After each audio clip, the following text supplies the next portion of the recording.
సబితక్క ఇయాల కాదు, ఇప్పుడే సత్యక్క చెప్పినట్టు సబితక్క రేవంత్ రెడ్డి గారు జెడ్పీటీసీ కాకముందే మంత్రి అయిన సీనియర్ నాయకురాలు.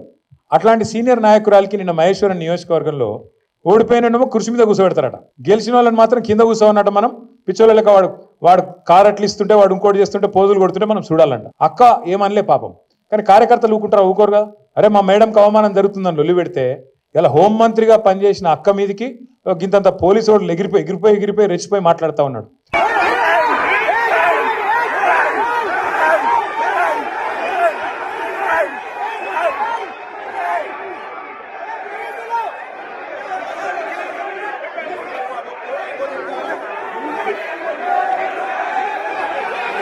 నేను ఇలా పరిగి మాత్రమే కాదు, రాష్ట్ర వ్యాప్తంగా ఉండే కలెక్టర్లు, ఐఏఎస్ ఐపీఎస్ అధికారులకు నేను ఒకటే గుర్తు చేస్తున్నాను, గుర్తు పెట్టుకోమని చెప్తా ఉన్నా.